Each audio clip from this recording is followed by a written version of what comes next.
Bienvenue dans la série de vidéos d'installation de l'onduleur couplé CA Hoymiles et du DTS.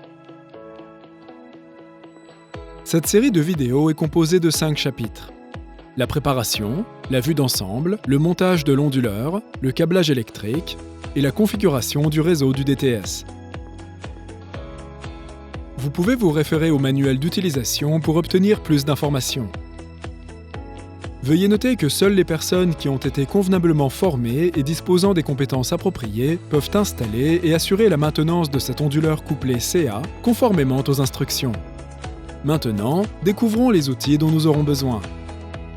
Les outils que nous utiliserons sont une perceuse électrique, une pince à dénuder, une pince à sertir OT, une sertisseuse hydraulique, un outil de sertissage pour bornes tubulaires, un outil de sertissage de connecteurs résistants, un sertisseur de câbles réseau et un petit tournevis Phillips.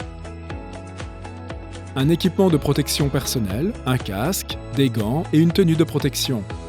Les autres matériaux comprennent un câble de mise à la terre de 4 mm², un câble CC de 2,5 à 4 mm², un câble CC de 6 mm², un câble CA de 4 à 6 mm², un câble CA de 4 mm², un câble de communication RS485, un câble Ethernet, une fiche RJ45.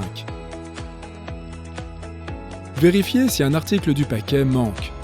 Vous devriez trouver un support de montage, un boîtier de communication, une fiche à double rangée, un guide d'installation rapide, 2 connecteurs de batterie, un connecteur au réseau électrique, un connecteur au générateur, un connecteur à l'alimentation électrique de secours, 4 chevilles et douilles d'expansion M6, une borne de terre, une vis de pression M4, 6 vis de pression M3, 12 bornes de communication, 15 bornes CA, un compteur intelligent avec 3 TC et une DTS, un coupleur RJ45.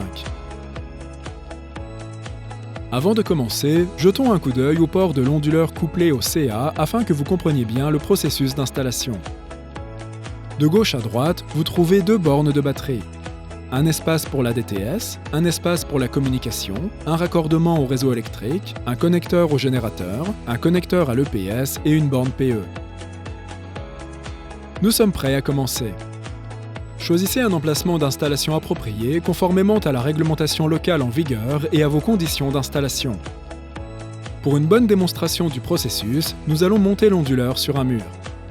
Assurez-vous que l'onduleur couplé au CA est installé à la verticale ou qu'il ne soit pas incliné de plus de 15 degrés. Laissez assez d'espace autour de l'onduleur. Pour commencer, marquez les 4 points de perçage en fonction des vis sur le présentoir. Les trous de perçage effectués avec une perceuse électrique ne doivent pas dépasser 60 mm. Insérez et fixez les encres dans les trous.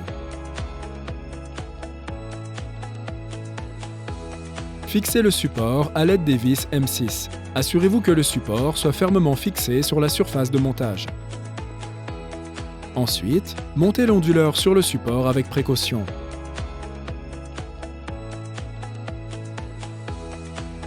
Nous pouvons maintenant passer au raccordement électrique. Section 1, mise à la terre. Préparez d'abord un câble de mise à la terre et dénudez la couche d'isolation du câble sur une longueur supérieure de 2 à 3 mm à celle du corps de la borne. Insérez le câble dans la borne et serrez-la fermement à l'aide du sertisseur de la borne de terre. Fixez maintenant le câble au port de la borne PE à l'aide des vis M4. Connectez l'autre sortie du câble de mise à la terre à un point de mise à la terre à proximité. Maintenant, procédons au raccordement du CA. Le côté du CA comprend le raccordement au réseau électrique, le raccordement au générateur et le raccordement à l'EPS. Étape 1, raccordement au générateur. Au cours de cette étape, nous utiliserons le connecteur au générateur qui comprend un connecteur CA et un connecteur de réseau CA. Tout d'abord, dénudez le câble CA de 4 mm² et ses brins de fil sur une longueur appropriée. Puis, insérez les brins de fil dans les bornes CA et utilisez un sertisseur de virole pour les pincer fermement. Ensuite, tournez le connecteur étanche pour démonter les pièces dans l'ordre et placez les pièces à travers le câble CA dans le bon ordre. desserrez le connecteur CA et fixez tous les câbles sur les bornes correspondantes conformément aux repères figurant sur le connecteur CA avec un couple de 1,2 Nm. Assurez-vous que toutes les lignes LNPE soient correctement assemblées. Remontez les pièces dans l'ordre. Enfin, insérez les connecteurs du générateur dans le port du générateur sur l'onduleur jusqu'à ce que vous entendiez un clic. Répétez le processus pour préparer les câbles du réseau électrique et connecter les connecteurs du réseau électrique sur l'onduleur. Maintenant, connectons le PS. Pour commencer, dénudez la couche d'isolation du câble CA de 4 à 6 mm² sur une longueur appropriée. Puis, insérez le noyau du câble conducteur dans la borne du CA et serrez fermement à l'aide du sertisseur de virole. Puis, dévissez le connecteur à l'EPS en tournant dans le sens contraire des aiguilles d'une montre, puis démontez les pièces dans l'ordre. Placez le câble CA à travers les pièces du connecteur dans l'ordre. Desserrez le connecteur à l'EPS à l'aide d'un tournevis et fixez tous les câbles sur les bornes correspondantes conformément aux repères figurant sur le connecteur CA avec un couple de 1,2 Nm. Assurez-vous que toutes les lignes LNPE soient correctement connectées. Remontez les pièces dans l'ordre.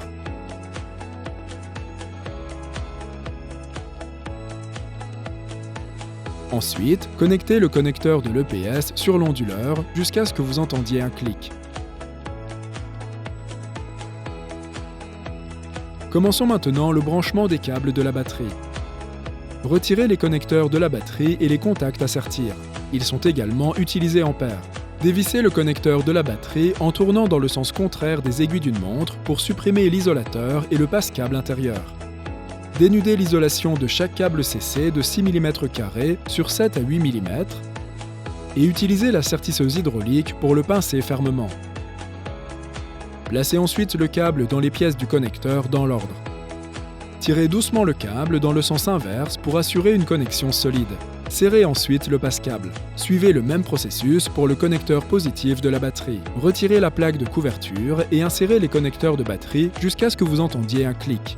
Assurez-vous que la polarité de tous les câbles connectés soit correcte. Maintenant, branchons le câblage de communication. Retirez les étiquettes du port de communication pour dévoiler les 7 ports. Port DI et DRM, le port du compteur, le port BMS, 2 ports parallèles et 2 ports DO. Tout d'abord, dévissez le boîtier de communication puis remontez les pièces dans l'ordre. Veuillez noter que la bague en caoutchouc dans le boîtier de communication a des bouchons et que des lignes ouvrantes se trouvent sur le côté de chaque trou. Nous devons au préalable insérer le câble dans l'écrou borgne puis retirer la plaque de couvercle. Pressez le câble de la borne ouvrante dans la bague en caoutchouc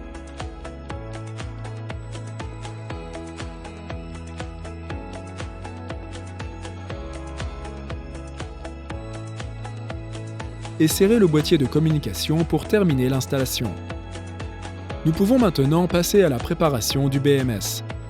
Dénudez la couche d'isolation du câble réseau à l'aide d'une effeuilleuse de câble réseau, puis faites sortir les câbles de signaux correspondants. Insérez le câble de communication dénudé dans la fiche RJ45 dans le bon ordre et pincez-le. Préparez les câbles de branchement de la même manière. Utilisez la pince à dénuder pour séparer les câbles 485A et 485B des autres câbles à l'autre extrémité du câble du compteur. Ensuite, insérez les câbles dans les bornes de communication de l'accessoire correspondant. Ensuite, utilisez un sertisseur de virole pour les pincer fermement. Branchez des câbles de communication de 2 mètres séparément dans les ports de gauche du coupleur RJ, puis branchez le troisième câble de communication dans le port de droite du coupleur RJ. Pour un système couplé en courant alternatif, 2 compteurs intelligents sont requis pour l'installation. Le compteur intelligent 1 est connecté au port du réseau et le compteur intelligent 2 est connecté au port du générateur. Avant de connecter le compteur 1 à l'onduleur de stockage d'énergie, nous devons installer le compteur à l'intérieur du boîtier de distribution d'énergie. Nous devons maintenant déterminer le raccordement entre le compteur et le boîtier de distribution d'énergie, qui est la ligne d'échantillonnage de la tension. L'image montre que les ports 3, 6, 9 et 10 du compteur sont les ports d'échantillonnage de la tension, qui correspondent respectivement aux lignes L1, L2, L3 et N du commutateur d'air principal. Connectez les câbles préalablement préparés au compteur. Installons maintenant le transformateur de courant. Avant l'installation, nous déterminons l'emplacement de montage du CT.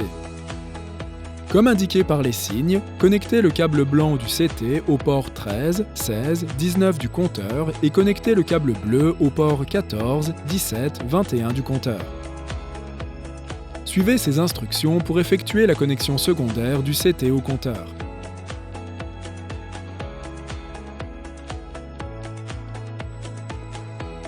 Puis rattachez le TC à la ligne L pour terminer l'échantillonnage du courant.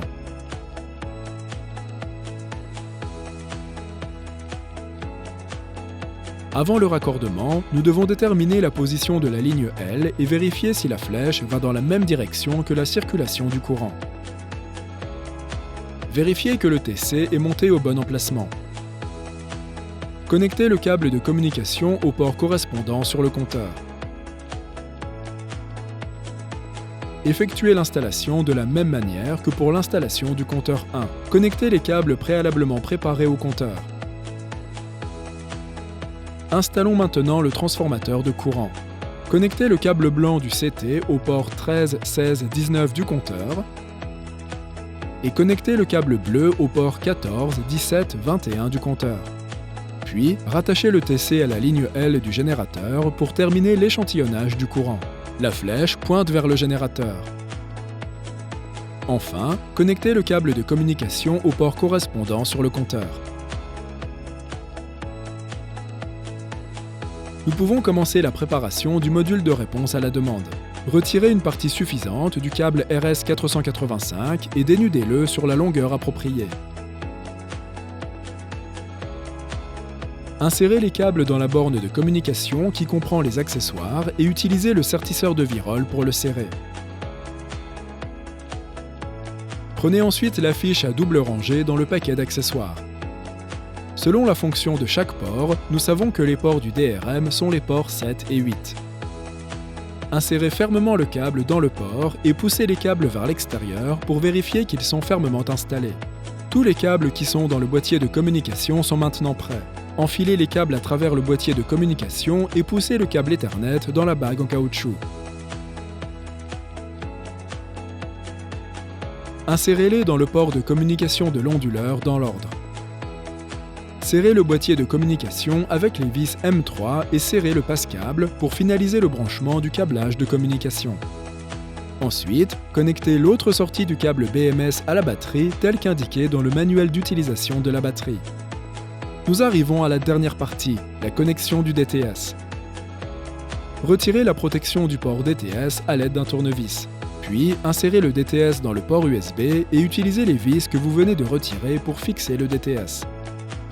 Connectez l'entrée CA de l'onduleur au réseau électrique local pour terminer l'installation de l'onduleur couplé en courant alternatif.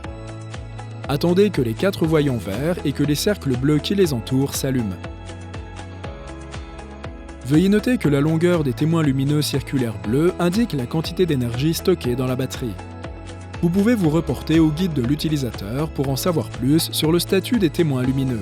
Une fois que le premier clignotant de communication de la DTS s'allume, cela veut dire que la DTS est prête pour la configuration du réseau. Ouvrez l'application Installer sur votre téléphone ou tablette pour vous connecter. Cliquez sur OEM en bas de la page et cliquez sur Configuration du réseau. Cliquez ensuite sur Confirmer pour entrer dans la connexion au réseau mobile sans fil et activer le Wi-Fi. Sélectionnez le réseau sans fil DTS et cliquez sur Connecter. Lorsque la connexion est établie, appuyez à nouveau sur Configuration du réseau et entrez dans la page Configuration du réseau. Sélectionnez le routeur du Wi-Fi et saisissez le mot de passe. Cliquez sur Envoyer vers le DTU. Cliquez sur Terminer pour terminer la configuration. Si vous voyez 3 témoins lumineux bleu foncé sur la DTS, alors la connexion à la DTS est établie. Vous pouvez également activer la fonction d'autotest de l'onduleur sur votre application mobile pour vérifier les potentielles erreurs et suggestions de dépannage.